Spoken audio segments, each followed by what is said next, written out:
Okay, folks, thanks very much for tuning in. We're going to get the meeting started now. So tonight's meeting is on coronavirus, blitz spirit, and class struggle. We will be hearing from Feargal McGovern, who is a member of Unite in Australia. That is not the UK union, it's the Australian organization Unite, and is a member of RS21.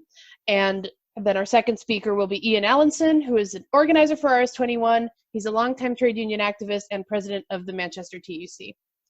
Feargal.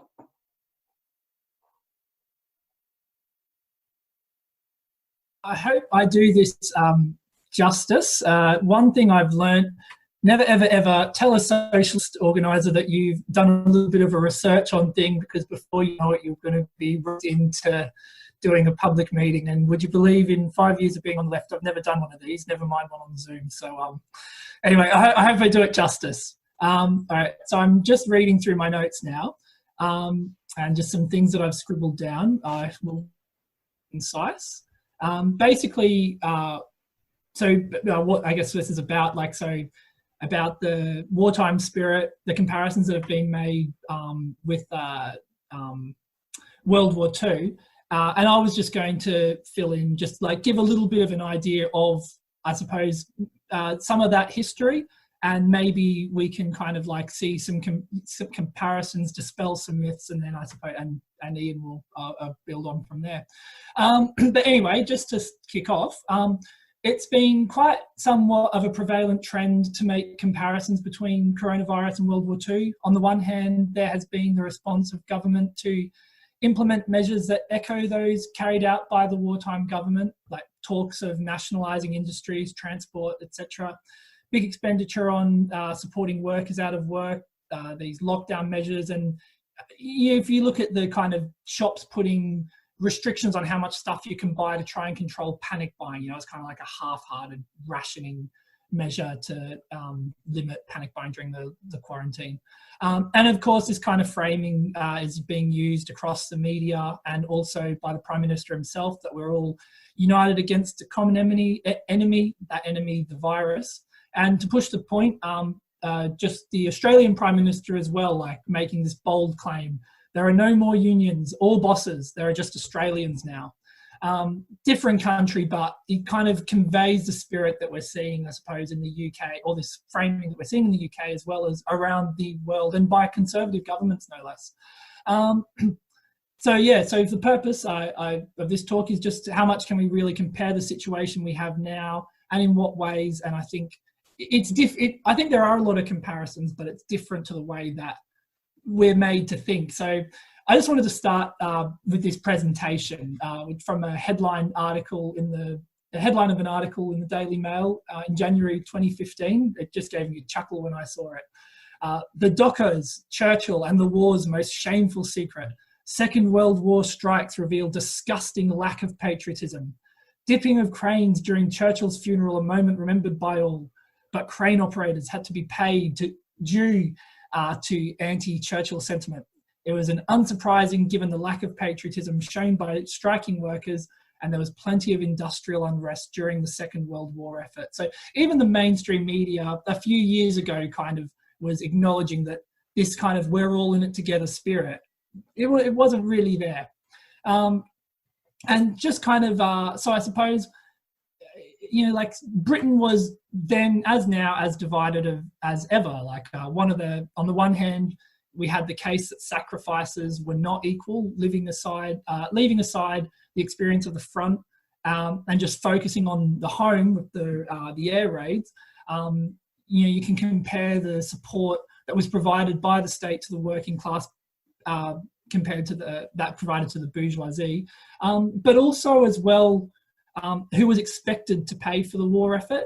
So we had, and as I'll kind of mention, workers. Their wages sit flat, whilst at the same time, business directed by the government to provide whatever service, whatever production needs, are charging the cost plus 10% profit. So business was still making lots of money. They weren't the ones paying for the war. Higher demand for production, of course, leading to greater profits for industry during the war, and particularly it was felt in the coal mines as, because the increased profits for driving the wartime economy, the increased need for coal to drive the wartime economy, enticing mine owners to put more lives of miners at risk, digging for deeper, more dangerous coal. In fact, it was the case that you were more likely to die in a coal mine during 1944 or be injured than you were, if you were fighting in the armed forces. So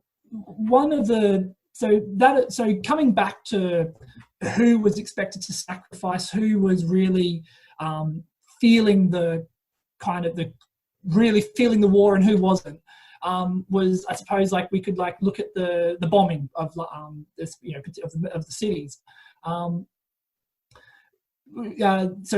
there was a big kind of campaign. One of the big things was even just getting shelters and this kind of thing from bombing. So there was a big campaign to open up the tubeway stations, which until that point in time, until that's like the 40s, it kind of had been, people had kind of been left to their own devices to provide shelter for themselves, being told to build bunkers in the backyards and stuff like that. But it was popular pressure and basically an illegal campaign that forced the authorities to open tubeway stations to make them shelters.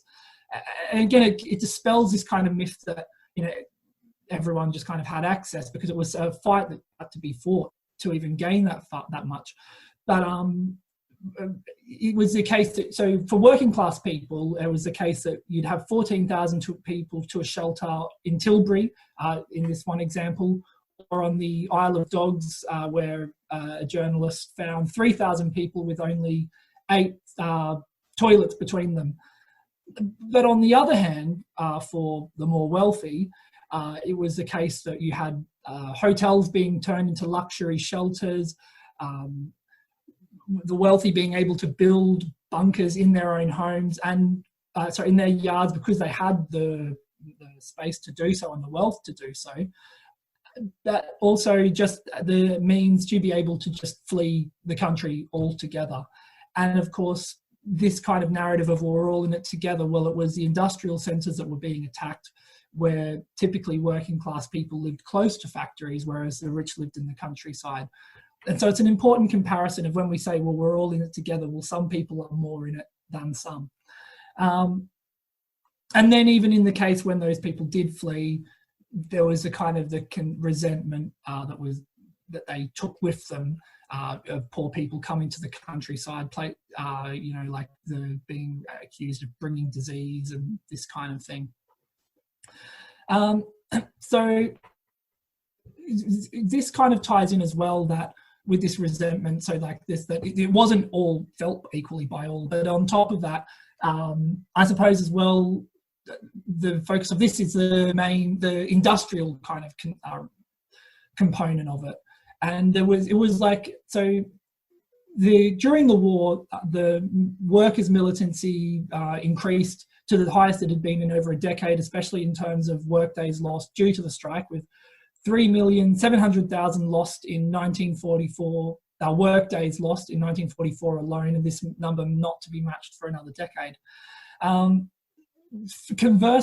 top of this, trade unions increased their membership by about 3 million during the war, from roughly 4.5 million to put it about 7 million and a bit by 1946. And so there was this kind of like growing sense of the need to be active in the union movement. It's important to situate the Communist Party in this as well. They were the largest force to the left of Labour in 1939, membership 17,000, and perhaps as a result of the war grew to about, because of the war, grew to about 56,000 in 1943, so there was quite a lot of support for it. At the start of the war, they had a position of non-support for the war, just seeing it as imperialist powers fighting amongst each other, which no side should be supported, but that, of course, changed come the invasion of the Soviet Union. at which point the Communist Party called for more or less unconditional support for the war, to the point of that this meant in terms of production of taking a stance of opposing any threats to production. One particular example of this was the Tyneside total time strikes, which sparked by employers a change the day in which workers' pay was calculated, which would have left workers being left paid off short initially, but to be made up later. It was accepted by the trade union bureaucracy, but without consultation of the membership, triggered protests across the union and eventually a mass walkout of 20,000 workers, resulting in some loss of 135,000 workdays. But the Communist Party opposed this, told members to continue condemning the strike. So the effect of that was that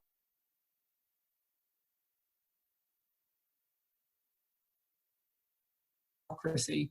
And one thing I want to say, and I'm going to try and, I'm seeing the time, try and be quick here, is that it wasn't just like one particular militant section of the workforce that was engaging in strikes. It was right across. The coal mines were again, as I mentioned above, were perhaps the most militant, where these were happening the most, strikes were happening the most. So in 1942, there were 86 disputes involving 58,000 workers in coal mines. The strikes that occurred having a wildcat nature.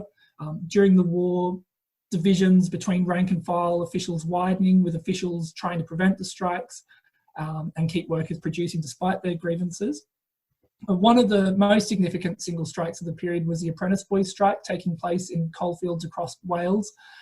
There were two strikes, first in 1942, when 10,000 boys stopped working, and then in May and June, and then again in October 43, when 7,500 stopped working. And the biggest was in 1944, with in response to coal miners earning £5 a day, the wage tribunal refusing to raise their wages. When a government announced the national average industrial manual wage had reached £6, 10 shillings, miners came out on an unofficial strike in South Wales, Kent, Lancashire, Yorkshire and Durham. Some 220,000 workers miners in Yorkshire and South Wales alone. So it was this being the biggest strike since 1926. Then there was also, we had aircraft engineers on strike. Glasgow, this one was a cool one, the Glasgow Rolls-Royce Hillington women. So 16,000 women walked out for over a week to demand equal pay for women in the Rolls-Royce factory in 1940, and then 12,000 bus drivers in 1943, and the dockers in Liverpool and Birkenhead.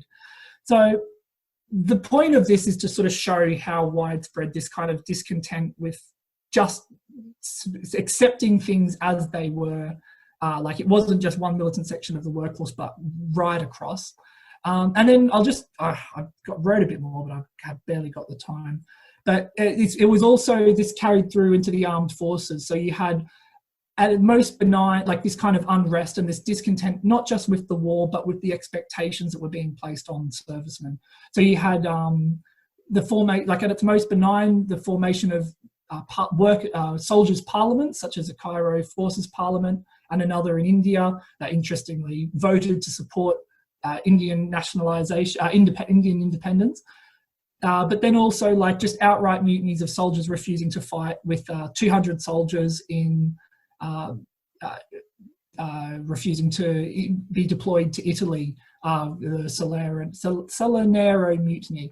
And then after the war, just that kind of discontent bubbling over with just constant mutinies and strikes and protests, that mostly around demands to go home, with some 50,000 servicemen across British bases in the Middle East and Far East. So just to kind of bring this all in, and then to kind of wrap my little bit up, is I suppose the point to kind of say is that like this kind of idea that we're all in it together, like as true as it is now, is that, well, we're not all in together. Some of us are more in it than it's been as it is now. It's the working class who are expected to work harder. It's to accept less pay, whilst at the same time every effort's made to keep capital profitable, and just as much in World War II in the face of Corona. And I think that kind of wraps it up. Great, thanks very much. I'm going to bring Ian in now. Thanks, Sadie. I think Feargal has illustrated very well how the idea of national unity and the lack of class struggle during the war is simply a myth, that there was no national unity and there was an awful lot of class struggle. What I'm going to concentrate on, rather than going into more of the history, is to try and draw out some of the parallels and differences with the current situation around coronavirus, because I think that can help us think about some of the political arguments now and about how we organise. I'm going to do that under 4 main headings. Firstly, about national unity and ruling class legitimacy. Secondly, occupational changes and differences that happen during a crisis. Thirdly, the labour movement itself. And then I've got a few other kind of wider points for discussion that I'll bring in at the end. So firstly, national unity and ruling class legitimacy. So I think one of the reasons why the comparison is made with the war by the Tories and by the popular press is to kind of draw on the myth of national unity during the war and to demand it now. But there were massive divisions visible in the ruling class during the war. It's well known that Chamberlain opposed the war, but actually huge sections of the Tories didn't support it to start with. Most of the royal family opposed it. Much of the establishment didn't, and that's why they were forced into coalition and national government with Labour to pursue the war. Many of them saw revolution as a bigger threat than Hitler, and this wasn't just the case in Britain. If you look across the Channel to France, again, the big sections of the ruling class taking the view that Hitler was preferable. And also the way that now you can see how their actions are driven by economic considerations much more than by life. Even when they do good things, it's often because they think that's the most cost-effective way of tackling the pandemic, rather than because they care about people's lives. You had a parallel, I would argue, too, with the way that in the first year's period of the war, the so-called phony war before Germany attacked and invaded France, Chamberlain simply didn't pursue the fight seriously. And I think you can see a parallel with Johnson and the Tories' complete failure to respond in a decisive way to the pandemic as it spread across the world and began to spread through Britain. You also had a huge fear at the top of unrest. Feargal mentioned the scale of some of the air raid shelters. They were terrified of people talking in uncontrolled and unsupervised spaces, and people responded to that by kicking out the police and wardens and organising themselves to control and decide democratically what would happen inside the air raid shelters. And you can see the same now with the fear of people having time on their hands who are furloughed from work or maybe working from home, not being supervised in the same way. They're frightened of what people might be talking about and unrest spreading. And that's reflected, I think, in the combination of media blackouts and propaganda that, of course, is standard in wartime. But we're clearly seeing now the lack of coverage of the very widespread industrial action over coronavirus and other protests, and the attempt to kind of keep morale up and report stories that are favourable to the government agenda. Another big factor undermining ruling class legitimacy during the war was sheer incompetence. Tories even talk about the Dunkirk spirit. Of course, Dunkirk was the result of gross incompetence, leaving about half the materials of the entire British Army to fall into enemy hands. They had incompetent generals, failed to provide shelters for the mass of the population, had huge numbers of people homeless, despite having construction workers unemployed in the early years of the war, and large numbers of properties lying empty. And of course, now we've got the issues with PPE testing and general lack of action. I think the ruling class kind of legitimacy is also undermined by their sheer callousness. Now we've got workers not being looked after with respect to financial or medical security, but generally being treated as disposable.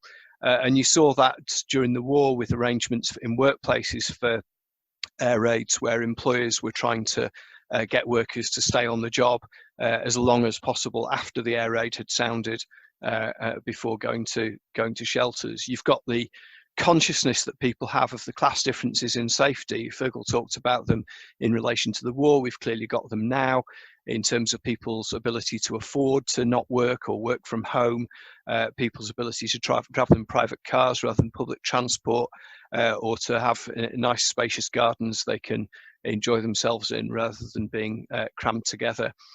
Over and over again, the people at the top put private property above life, and that's in housing, in shelters, and inside the factories, and we see that again now. And we see the way that resources are diverted towards the rich and to strategic places. There are stories from the Second World War of when air raids happened, of rich people being ferried by taxi immediately to hospital, whereas poor people were left wandering around with only what they stood up in, trying to work out where they could get some help. And we see the same now both globally and in the UK, where resources are going to those with wealth and power rather than those who need it most. And all of this fed during the war, and is feeding now, I would argue, a kind of class anger and undermining the legitimacy of both managers and government. So moving on to some of the occupational changes and differences that happen during a crisis. Obviously now we talk about workplaces that are closed, where people have been furloughed or sacked in many cases. Workplaces that should be closed, ones that are essential, and within the ones that are essential, the ones that are directly caring for people infected. So quite a spectrum of different experiences people are having now, from being busier than ever to being relatively idle. And if you could think of that in terms of particular industries as well, that spectrum, hospitality, extremely hard hit by job losses, construction all over the place. Then you've got at the other end, I guess, grocery retail, very busy, delivery drivers, very busy, and then health and social care at the very extreme end of being overrun. In all the work that carries on, whether you talk about war or now, there's a natural reluctance by workers to disrupt production or service delivery. But I would argue that is a little different if you're delivering care firsthand to maybe if you're in an essential job that isn't quite so directly relied on by people who are sick. And I think during the war you can see as well, just as now, the way that what people in the jargon call social reproduction, all the jobs that are about preparing workers for their next day at work, or for bringing up kids and feeding people and all of those things, how central those became. During the war, you had the provision of things like British restaurants where people could go to eat, because more and more women being drawn into paid employment and therefore not having time to cook meals at home. Childcare being provided on a scale that's never been seen before, and we're seeing the way schools are adapting now to being primarily childcare facilities rather than educational establishments. You've got the whole issue of industrial conversion, not just manufacturing, but crucially manufacturing during the war expanding massively to produce armaments. And now we've got arguments in manufacturing, IT and telecom services, many other industries where people should be being converted to do things that help deal with the crisis, but all too often aren't. And in a sense, this links with some of the arguments around climate change, where we should be seeing industrial conversion to things that tackle the problems rather than contribute to them. So what you saw in both crises were staff shortages and unemployment coexisting during the war. It was only later on in the war that you start to see all labour resources being soaked up by the war effort. Well into the Blitz, there were people unemployed who had skills that could have been used and weren't being mobilised to help. This time round, we've got the added feature of the use of volunteers. So now huge numbers of people being used to do vital work, but not being paid for it. I would argue, and perhaps this is one of the things for discussion, that certainly during the war, many of the flashpoints were actually around occupations where there were labour shortages and growth of employment. And maybe we could say, if you think about the proximity to caring and the growth, that perhaps grocery retail might be an area we would expect to see more militancy. I'm going to try and rattle through a few of the points from the labour movement and then wrap up. Feargal touched on the fact that a lot of the labour movement, including the Communist Party, through most of the war, opposed action because they supported the war effort and opposed anything that disrupted it. On top of that, you had repressive legislation. During the war, there was legislation to suppress organisations, including the Communist Party, ban most strikes, and there was wide range of victimisations and jailings. And I'd pose the question for everybody whether people think in the current circumstances having existing union organisation is a prerequisite for action at the moment, or sometimes a barrier because of that contradictory position that the unions are in of supporting production, but at the same time organisation helping people take action. You've obviously got attempts by employers to exploit the crisis, not just by profiteering, but in many cases trying to push through changes they wanted anyway. During the war, you could see this with de-skilling in a lot of manufacturing, where changes employers had wanted to make at the expense of skilled workers were pushed through. We can see it now. I think education shows some of the clearest examples. In higher education, universities have tried to stay open, doing online teaching, something that they've been wanting to do for years. Both air raids led to workers having periods when they couldn't work but were all together and often unsupervised. Now we've got millions of people home working, again breaking down the kind of supervision and control that normally exists in the workplace. The last point I wanted to raise on this really is the way that during the war, bosses and government recognised they needed workers and unions if they were going to succeed in delivering the changes and increase in production they wanted. And I think you can see this on a small scale already now in the current crisis, the way the government is trying to pull the TUC and union leaders into the camp rather than having them as enemies. And it was embarrassing to see the TUC endorsing the government's announcements a week or so ago. But this is happening at employer level as well. I was talking to one teacher in an academy chain describing how the heads and governors recognised they couldn't make the changes they wanted without worker cooperation. And suddenly you're starting to see workers and their representatives involved in consultation and decision making in a way that had never happened before. And I want to throw out, I suppose, the idea that this is very double-edged. During the war, it certainly led to pushing back on managerial control to a massive extent. But on the other hand, it is in some cases led to workers and their representatives being incorporated, basically trying to see things from management's perspective and neglecting to represent and push forward workers' own interests.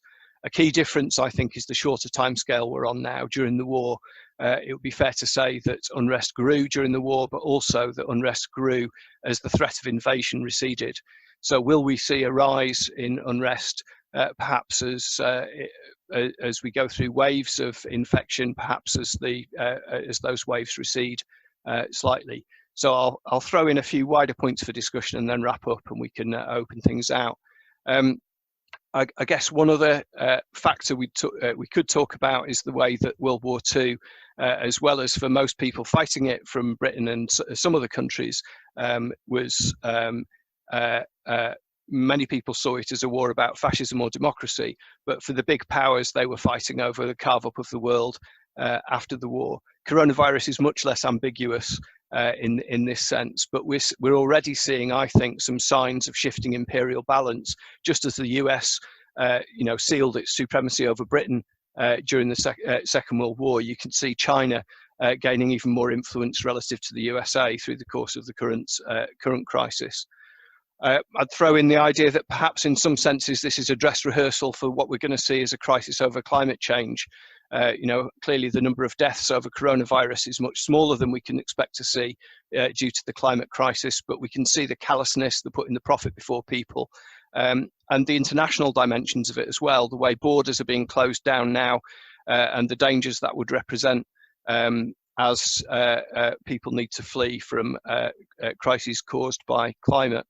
And after the war, we saw, on the one hand, wreckage and suffering and starvation and famines in many cases, but then we saw a boom because so much capital had been destroyed in the course of the war that it allowed a restoration of profit rates. Who knows what we'll see at the end of this crisis, but clearly vast amounts of capital are being destroyed at the same time as lots of people are being thrown out of work. So I guess I wanted to run through that quickly to emphasise, how radically the crisis is changing the terrain of struggle, the parallels and differences, or some of them at least, from the Second World War.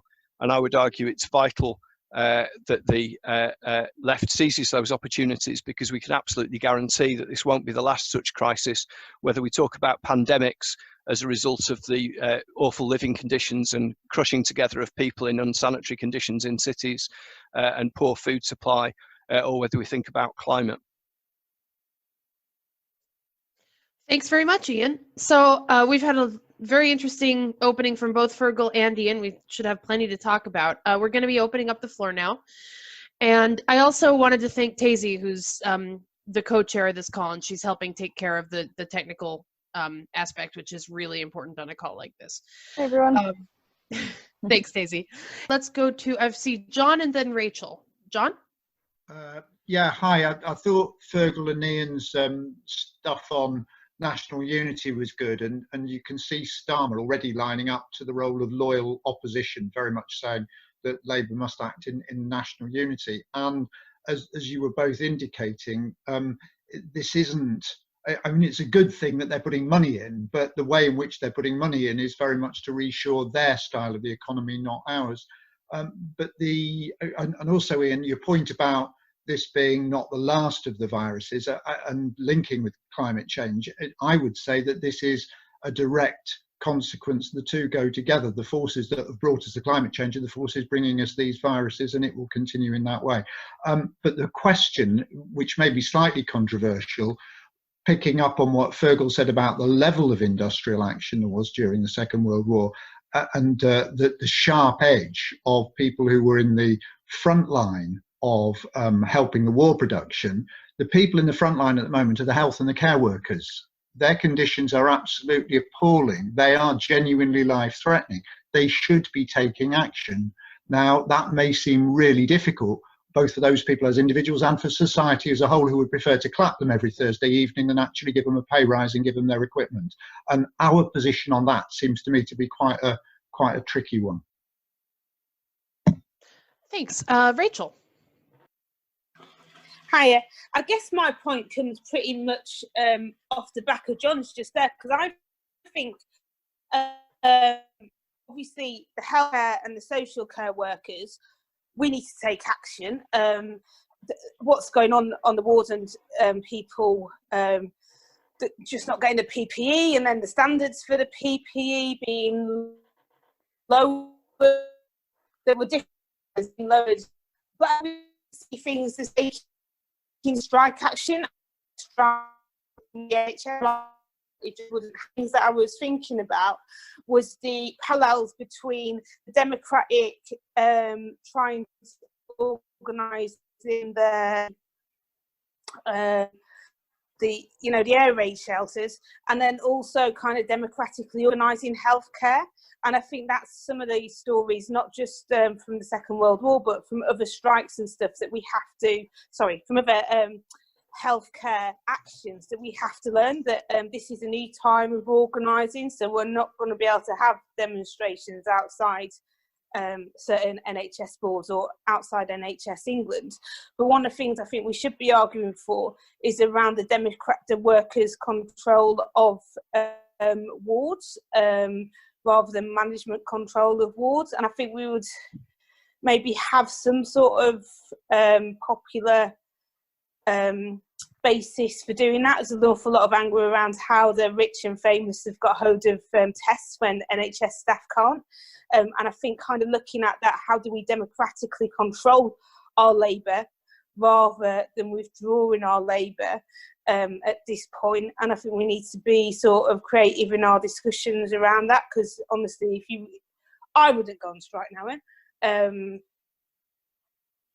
So I think it's just about how we create labour control within social care and health industry that is also allowing people to care and is about people doing their job better rather than withdrawing their labour.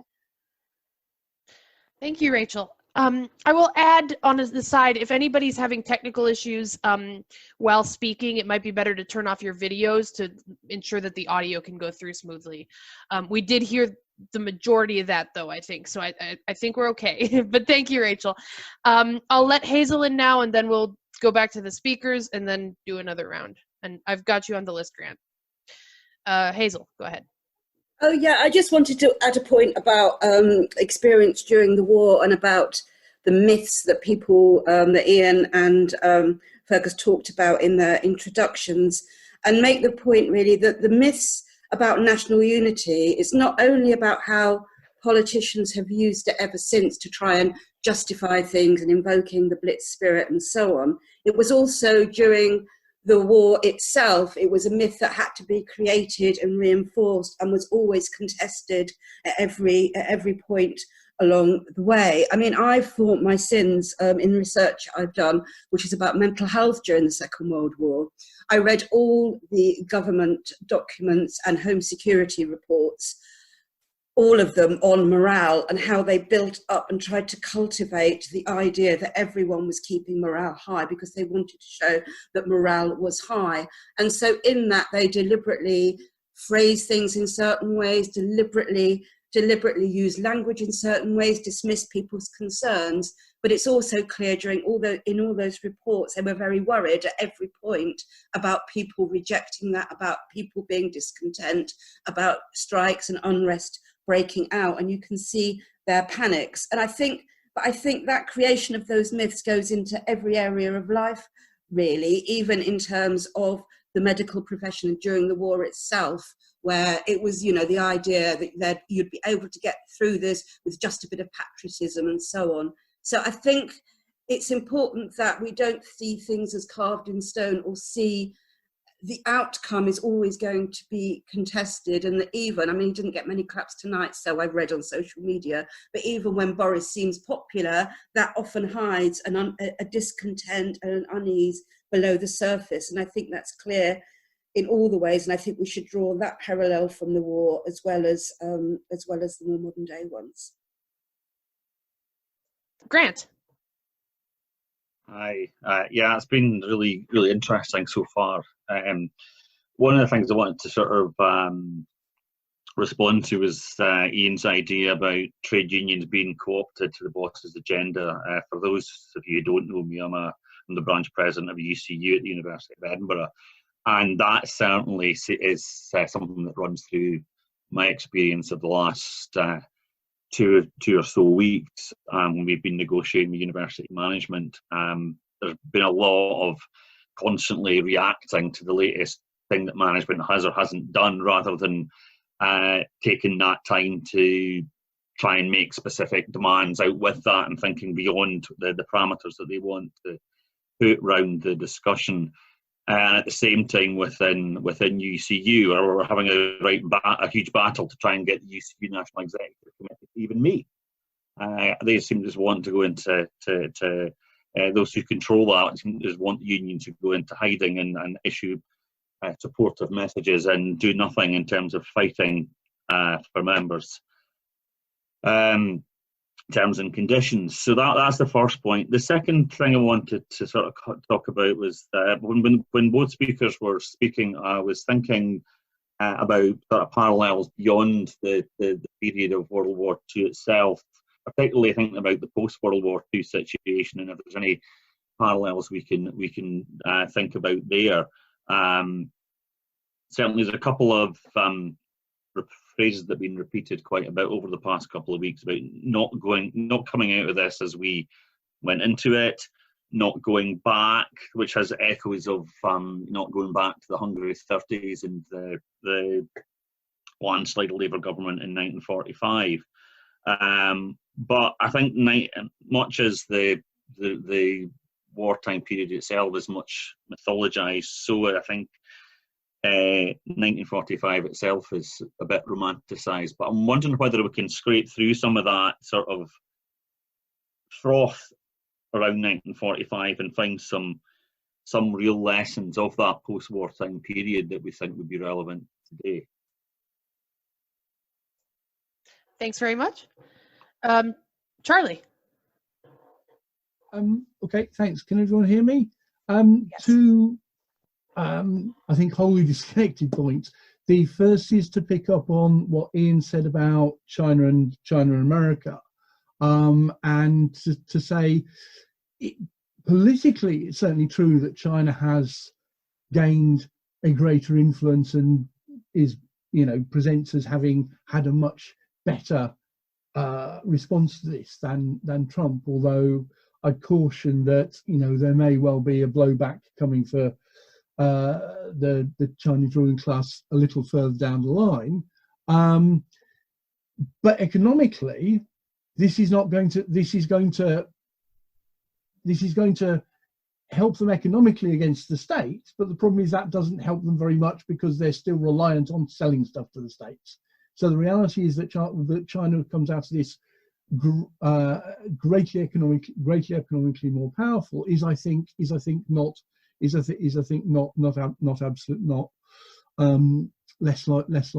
likely to be the case.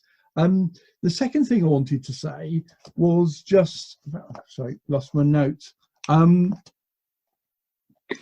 Was just on Hazel's point about memories of World War II. There's interesting polling stuff from, this is actually around Brexit, rather than COVID. But when the polling companies broke down the responses of people over 65, people my age and older, my parents' generation were much less likely to accept all the stuff about we got through the Blitz, we can get through Brexit, than my generation were. In other words, the people who lived through it were actually much more skeptical. One of the things about the myths is it actually works best on people who experience, if you like, the aftermath, the aftermath of 1945 and afterwards, rather than people who lived through the horrors of the war itself. That's me. Thanks, Charlie. Max. Yeah, no, thanks everyone, and particularly Hazel's contribution, pretty fascinating. I think it's been quite interesting watching the government try to develop a kind of version of patriotism that you can use in a virus pandemic situation, as opposed to in a situation of competition with another nation and another imperial power. And what it kind of brings to mind is how patriotism itself always seems to be a kind of obligatory thing. It's always a kind of national fever that's created by the state, by the media, by the various institutions, and made a kind of compulsory state of being for everyone. And that you can kind of see that the gears turning in the same way now, particularly with, for example, the kind of like policing of what people are saying about the government response in the light of Boris Johnson's hospitalisation. But it's, it was only a mini reflection, which is that the kind of just, it's clear that trying to G up that kind of consciousness, it can be done, but it works differently when it's not about international competition with another imperial power who will crush us if we lose, etc. And be interesting to think about that more sometime, but I don't have any more thoughts on it now. Thank you. Next on stack, we've got Tazy. Hi. It was just so I just wanted to quickly raise another arena apart from like workplace struggles, where the all in this together narrative is kind of proving to be a barrier, which is in the sort of mutual aid networks that have been forming. And it's kind of interesting because the phrase mutual aid has become so normalized, but usually the way people talk about mutual aid is much more in terms of, you know, we look at each other so that we can fight all unified together and all be able to do that, which is an idea that completely has failed to translate with the term becoming more popular. I also just wanted to really quickly pick up on something that so when Ian mentioned climate, he mentioned it as a kind of almost like a dress rehearsal crisis, and somebody else already bring them about, but there's another sense in which we can't afford to see them as separate, which is that this crisis and the economic downturn, we won't resolve that and then have another period where it's about climate. It's going to have to be like so embedded in it, particularly as some of the, you know, like areas like airlines and, you know, so much factory production potentially like changing, you know, directing towards making ventilators and so on. Like all of those questions about industrial production, about like, you know, air pollution, driving, how much travel we think is necessary, like all of those things. And also the wave of struggle that we have during this period needs to be linking to kind of ideas about just transition. We're probably not in that kind of like phase of it all yet, but I'm sure we will get there. And yeah, I just thought like, yeah, we can't see it as here's the pandemic crisis, and then after that we'll have the kind of the climate struggle at a later point. I'm sure Ian didn't mean that, but I just thought I'd say that.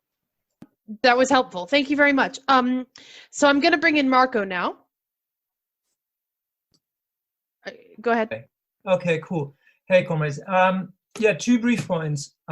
First point would be, what do people think? Why are strikes about the health and safety at work are fairly minoritarian in the UK compared to, for example, France and the US? And I just wondered how much you think that has got something to do with the recent focus on the state, especially like government, to do something, and the whole left being quite oriented towards governmental change rather than class struggle. That was the first question. The second is, we had a discussion about the politicizing the situation that everyone now talks about essential work, and it's a contradictory thing, because on one hand this glorification of, you know, the essential workers. I mean, I'm a delivery driver for Tesco. Obviously now you're in the limelight, but it also means that, for example, in France they made a new law that if you're in a key sector you might have to work 60 hours instead of 48, or in Spain your right to strike can be limited if you're in so-called key sectors. So on one hand, this glorification of essential work is used against the workers who do essential work. On the other hand, for the left, it would be important to point out that, you know, what is now people start thinking about what keeps society running materially. And we can see that 20% of the work is actually essential to keep us running, and 80% of the work is just there for the money system and bullshit jobs. So there's a politicization process, for example, with a lot of my colleagues. You talk really about like, yeah, what keeps society running? So I think we should point these 2 kind of sides of that debate out and find a line there. Thanks. Thanks very much. Okay, so we're going to call back in our speakers now. Okay, I'll. Thanks, Ian. I mean, I definitely agree with the comments made about, I guess, the difference in that coronavirus is something we desperately need to beat. It's not contradictory in the way that the war had both an imperialist element and a kind of political ideological element. I think that's a really important difference. But I think some of the responses from the left were quite relevant, because there were big parts of the left that took that view of the Second World War as well, who didn't see an imperialist element in it, but still in some cases supported action, because they could argue that the action was necessary to successfully prosecute the war, that if we were going to defeat fascism and extend democracy, that the people in charge couldn't be trusted to deliver that. And I think that's the position that most workers find themselves in now, is that our employers and our government cannot be trusted to run the fight against coronavirus. And if we want to beat it, we're going to have to take action. And I think that goes from everything from the action people have already been taking to demand and enforce better isolation, the fights over protective equipment, and by the way, on health workers, there've already been examples of health workers stopping work and saying we are not handling infected patients without the appropriate PPE. And surprise, surprise, when they've done that, within a very short space of time, the proper PPE arrives. And I think people have to realise that that is not only protecting themselves, that's protecting patients, it's preventing the spread of the disease, and people shouldn't feel guilty about doing that. There's a huge effort put into making people feel guilty about taking action, but sometimes stopping care for a few minutes may result in saving a very large number of lives by improving the quality of the care in the longer term. And I think the same applies to testing, to people taking action for conversion of industries, for shutting down workplaces. Raising staffing levels, I think, is a key demand that we should be putting. I mean, one of the things that went up on the RS21 website just now was about the do not resuscitate orders, which are being imposed on people without their consent. Now, clearly a key factor in this is the fact that health workers and carers are so run off their feet, they don't have the capacity to have proper discussions with people about their wishes if they're potentially going to die, about how they want to be treated and if they want to be treated. So demands for higher staffing are clearly vital with that. So I think a lot of the fight that we're having at the moment is about doing the job better, and if for those in essential services, and shutting the job down or converting it to other tasks in other jobs. If people aren't seeing all these bits of news, by the way, I'd recommend having a look at the Workforce Coronavirus Support Group on Facebook. So lots of people are posting examples and problems and so on of that. The workers' control question I think is really interesting, because it's often quite hard to establish workers' control without taking some action first, but there are situations where workers can just decide for themselves, we're going home at 6 o'clock, we're going to do the job in this particular way, and just defy their manager and do the job in a proper and safe fashion, even if that's in defiance of managerial instructions. But that's something that I don't think most workers have been used to, having that kind of way of dealing with issues. It's something that was perhaps a little more common during the Second World War, where craft unionism placed a huge premium on workers' autonomy and control over the job. So anything that threatened that was seen as outrageous. But I guess that may happen in some occupations where people are used to having a bit more control. The heroes question, I think, is really interesting, the way that can be used to kind of emotionally blackmail people. The point about restrictions on demos. I mean, the people are having demos. So the CWU, postal workers, in their strikes over the last few days, people have been having spaced out pickets, much more spaced out than they're able to do when they're doing the job in many cases. So, actually improved safety in that case. But in the USA, there've been some amazing examples, and including people doing kind of motorcade pickets, so blocking roads by sitting in their cars and driving around and things like that. There was a question about, is part of the reason there are a few strikes on health and safety to do with attitudes to the state? I'm not sure that's the main factor. I think mostly it's just we've been crap at having strikes generally in Britain for quite a long time. And people are just learning the ropes in very new and difficult situations. And I don't know, it's possible that as the situation deteriorates, as I think is still likely over the next couple of weeks, that as the stakes rise, more and more people feel driven to do that.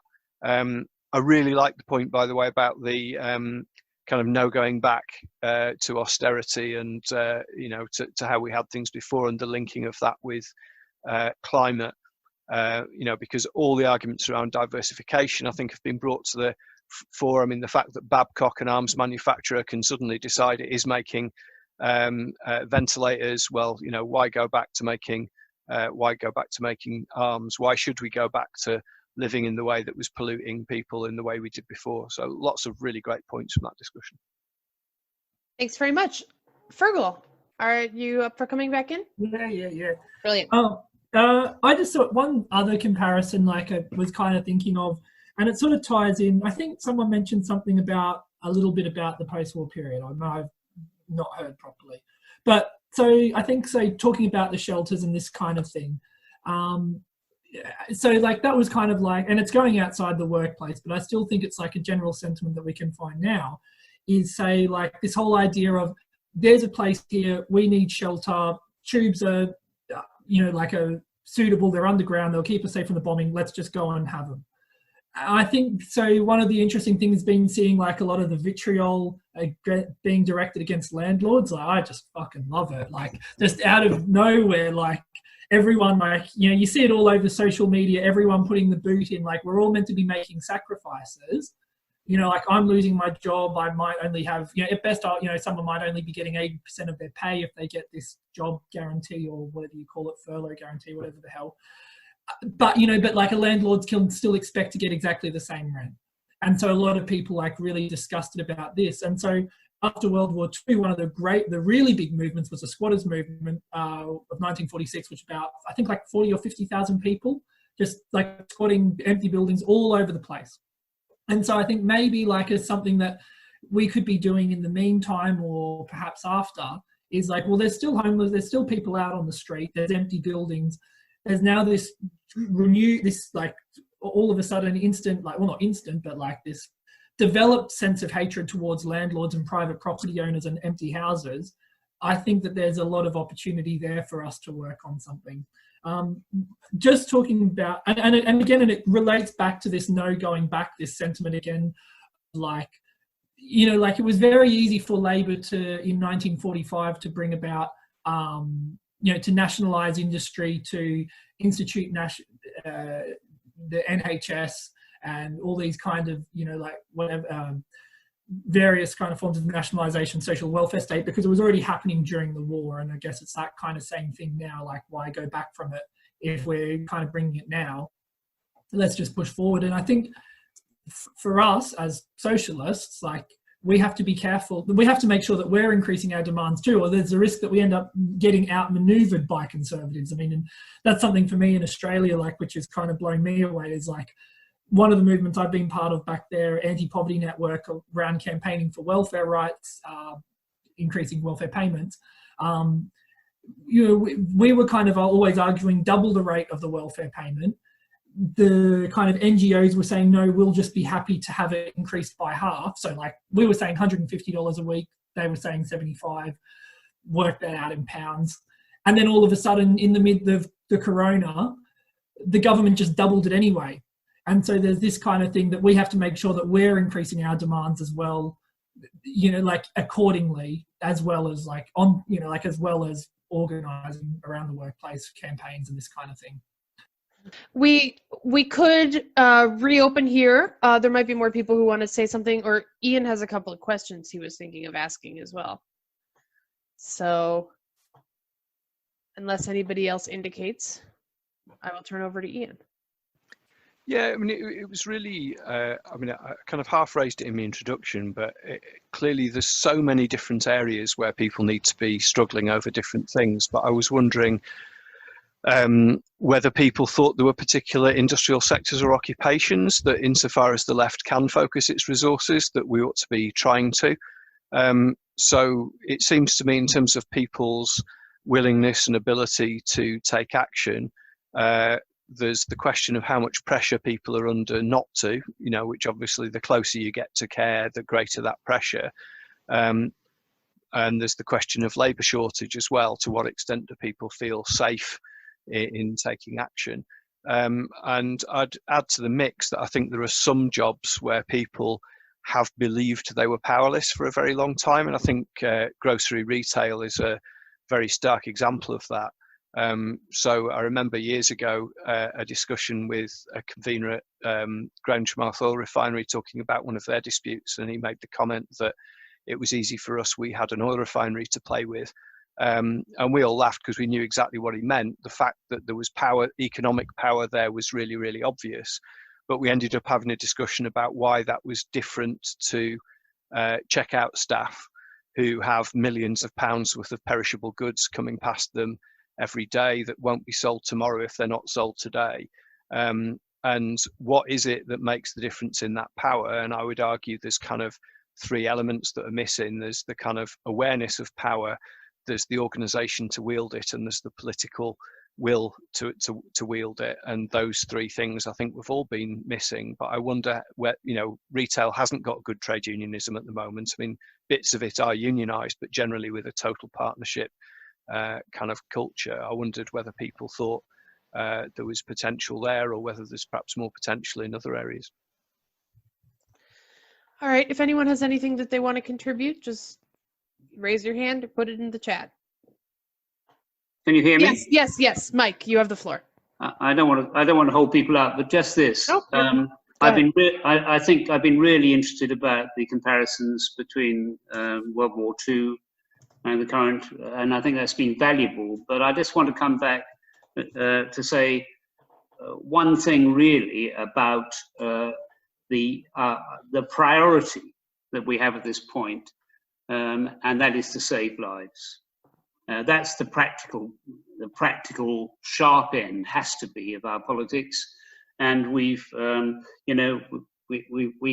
a lot of successful focus and struggle on lockdown and isolation and social distancing, on PPE, on testing and trying to unravel the different tests, and on demanding more staff, more ventilators, and more safety in the workplace. But there's one thing that's missing, and I feel strongly about this because I used to work in the NHS as a doctor, and also because early in this epidemic, I was closely in touch with two older people who died and whose deaths were largely preventable because they didn't know what to do when they became ill. So the thing I think we need to also shout about is that particularly high-risk people, particularly people who, even whose health may be quite well, who are over 70, they are terrified, correctly actually, because they don't know how triage works.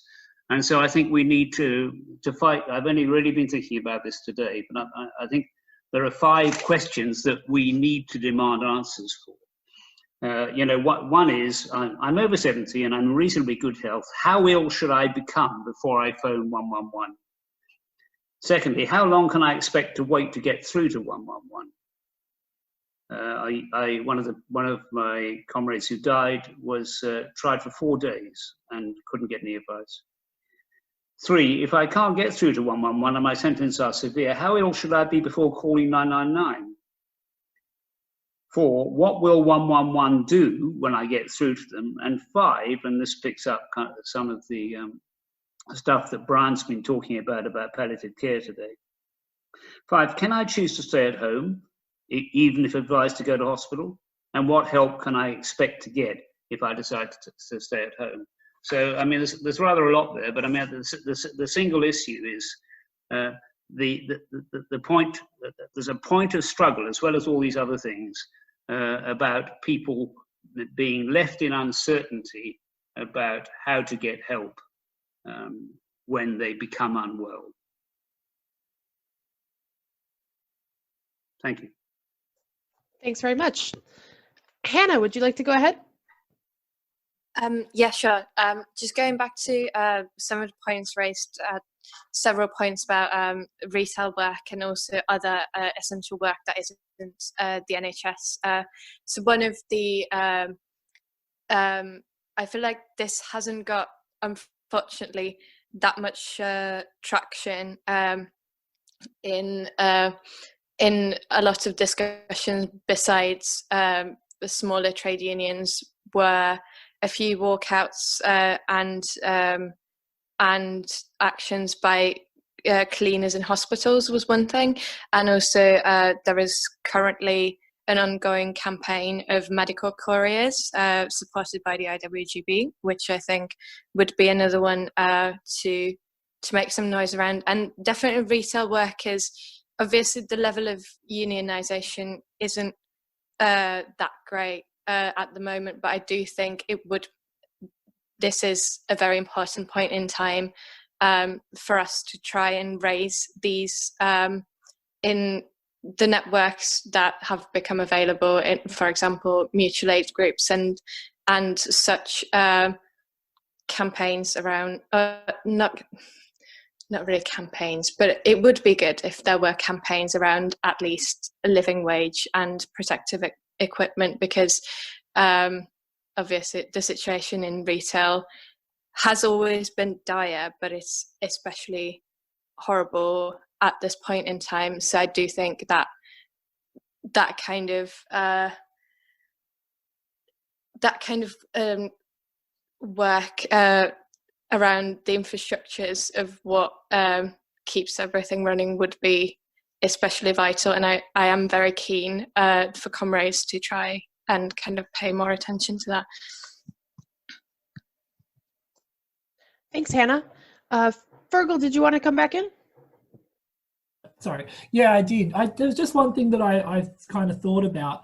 So one thing I'd been hearing about well before this coronavirus stuff was about how around the issue is, like, say, people who weren't citizens to the UK, like around accessing the NHS. I think so something about, and comrades can pull me up if I've got the facts wrong, but like, say, with nursing staff and stuff like that, a lot of pressure being placed on nursing staff and medical staff around scrutinising whether people had a right to be accessing the NHS and this kind of thing. I think I heard one particular kind of horror story, like where patients were kind of being made, like, sort of being interrogated when they were half unconscious, like under sedation or this kind of stuff. Like, again, like that might be a horror story more than a general thing. But generally the point being to really kind of like grill who was entitled to and who was going to cop a bill, basically. And so I'm wondering how this kind of ties in with the coronavirus, like about people who should be accessing and getting treatment, perhaps being deterred away from services, and then perhaps how then this can be tied into industrial campaigns around like provision of health. As well as maybe like whether that's like lobby campaigns, kind of like putting demands on the NHS, or whether it's more workplace kind of actions of health staff just providing care without, like feeling the need to scrutinise people for their right to access kind of stuff, just giving it to everyone because everyone should have it, basically. Thank you. Tazy. Yeah, I wanted to come back to the question about why it seems like the UK at the moment there's less like militant action going on than we saw in, for instance, like in Italy, or we seem to be seeing now in the US. Like, we do seem to be behind on that curve, if no other. And yeah, I mean, I'm not sure I have a good answer to it, but I think like it is a really puzzling question, and it is one that we shouldn't forget about. Like, as far as like it's not like the US has a stronger trade union movement. It's not like Italy does particularly either, as far as I'm aware. Like, perhaps it's to do with the kinds of industry, perhaps. I suppose maybe we partly should relate it to how quickly the government announced the wage subsidy scheme, which has so obviously, as we've talked about, there are people who have been, the workforce is kind of divided between the people who are still working and need to still be working, who are still working and who are trying to fight to shut down their workplaces, perhaps, and people who are being furloughed. And then, but I think the fact that the government wage subsidy scheme that's kind of contained the level of anger for that section that has been furloughed, which isn't not to say that most employers have actually willingly handed out that 80%, although the claims for that scheme have been way above what the government had expected. But you still hear so many stories of people whose employers have basically just decided to straightforwardly fire them rather than literally getting the government to pay their wages at no cost to themselves.